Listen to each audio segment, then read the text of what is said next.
Bienvenue sur Africa 24 pour cette nouvelle édition de l'Africa Tonight. Voici les titres de l'actualité.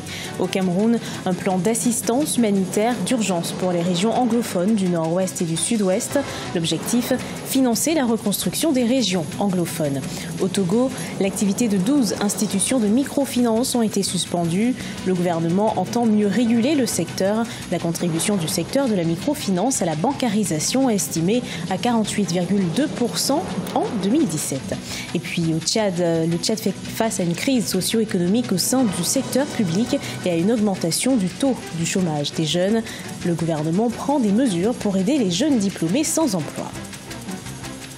Bientôt le démarrage du plan d'assistance humanitaire d'urgence au Cameroun. Il a pour but de répondre efficacement à la situation humanitaire dans les régions anglophones meurtries par la guerre de sécession.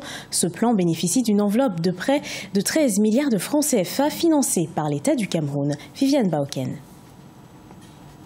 30 jours après le lancement par le Premier ministre chef du gouvernement Phil Moyen du plan d'assistance humanitaire d'urgence en faveur des populations des régions du nord-ouest et du sud-ouest, le gouvernement annonce ses premières descentes sur le terrain cette semaine, et ce, malgré le climat qui prévaut dans ces régions. Le plan d'assistance humanitaire d'urgence décidé par le chef de l'État, d'une massive, d'une dimension et d'une envergure hautement plus élevée, vise à situer l'engagement des populations, des pouvoirs publics au niveau des besoins réels ressentis par les populations affectées. Selon le gouvernement, les actions prioritaires qui seront menées dans ces régions consistent à réhabiliter les centres de santé détruits. Concernant le logement, le ministre de la Communication annonce une double action. D'un côté, l'implémentation des abris d'urgence aux populations déplacées en interne. De l'autre côté, la reconstruction des logements incendiés par les terroristes.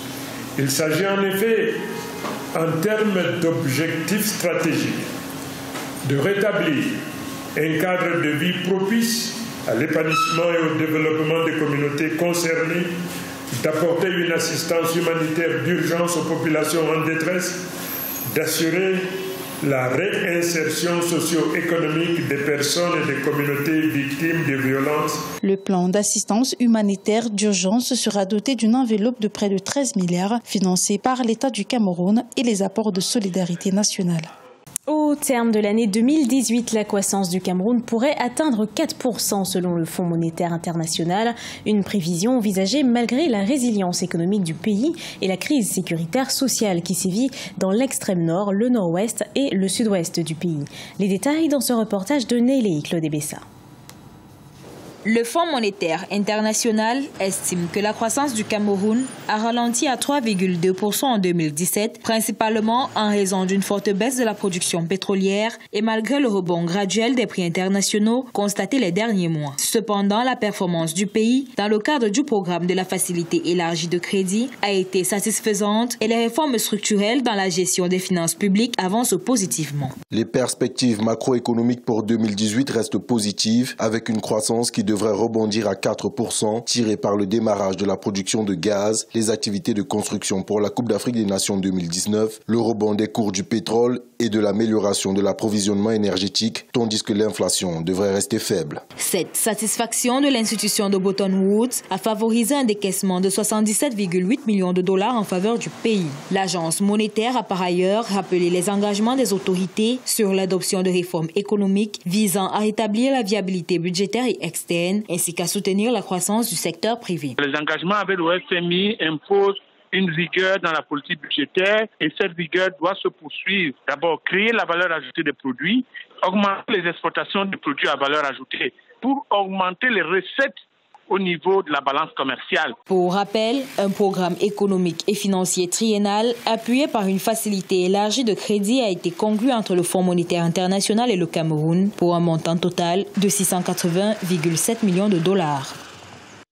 Au Togo, le secteur de la microfinance contribue à une véritable inclusion financière au sein du pays. En 2016, la contribution du secteur de la microfinance à la bancarisation est estimée à 48,02%. Ce secteur nécessite néanmoins plus de régulation. Reportage de notre correspondant Aimé Fakofi. Au Togo, en 2017, 12 institutions de microfinance ont été suspendues d'activité. Le ministre de l'économie et des finances, Sani Yaya, entend assainir davantage le secteur. Au 31 mars 2018, le pays compte 75 systèmes financiers décentralisés, dont 54 membres de l'association professionnelle des systèmes financiers décentralisés du Togo. La loi demande aux institutions d'adhérer à l'association professionnelle 90 jours après l'octroi de l'agrément. Donc on suppose qu'il y a une vingtaine qui est dehors et qui n'est pas en bonne santé, mais que l'autorité continue de comptabiliser parce que ces institutions-là, entre-temps, ont eu l'agrément. Des pistes de solutions sont proposées pour mieux réguler le secteur de la microfinance qui voit naître de nouvelles institutions sans agrément. Des structures qui ont collecté 200 millions d'épargne, qui ont octroyé autant de crédits ou plus, des structures qui sont à plus de 300 millions de dépôts, on peut les évaluer pour voir si elles présentent des perspectives de viabilité et liquider les structures qui ne présentent aucune perspective de viabilité. Au 31 mars 2018, 174 080 000 francs CFA comme montant total de dépôt contre un encours de crédit estimé à 142 732 000 pour un taux de dégradation de portefeuille en hausse de 8,4% ont été enregistrés. Un accord tripartite pour le retour des réfugiés. 48 réfugiés ont été rapatriés au Kenya dans le cadre d'un programme de rapatriement volontaire de l'Agence des Nations Unies pour les réfugiés et le gouvernement burundais. Adijatou Badawi.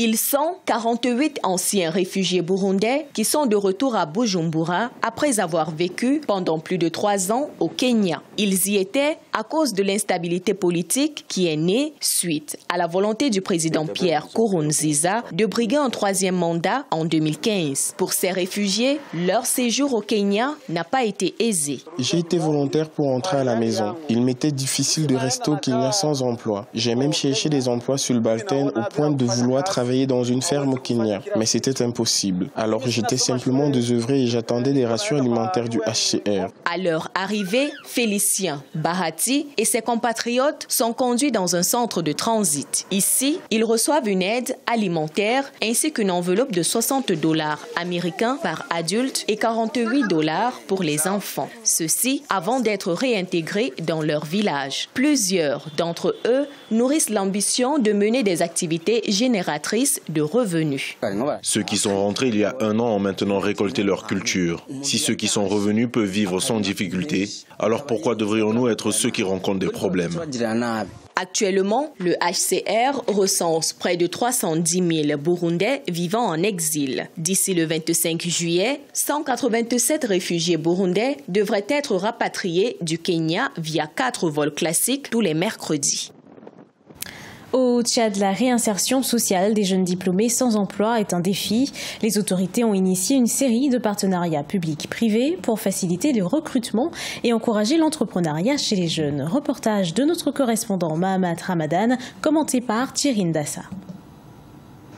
Au Tchad, avec la suspension des recrutements à la fonction publique en 2016 pour des raisons d'austérité, le taux de chômage des jeunes ne cesse de grimper. Il est passé de 22% en 2016 à environ 30% en 2017 et touche généralement la classe d'âge comprise entre 15 et 30 ans, d'après le ministère de la fonction publique. Pour atténuer le phénomène, l'Office national de la promotion de l'emploi a initié une série de partenariats publics-privés pour faciliter l'insertion sociale des jeunes sans emploi. Les partenariats publics-privés initiés par le gouvernement et exécutés par l'Office national de la promotion de l'emploi vont non seulement permettre aux jeunes diplômés sans emploi de se perfectionner dans les unités de production privées, mais aussi de créer des opportunités d'embauche au profit de ces derniers.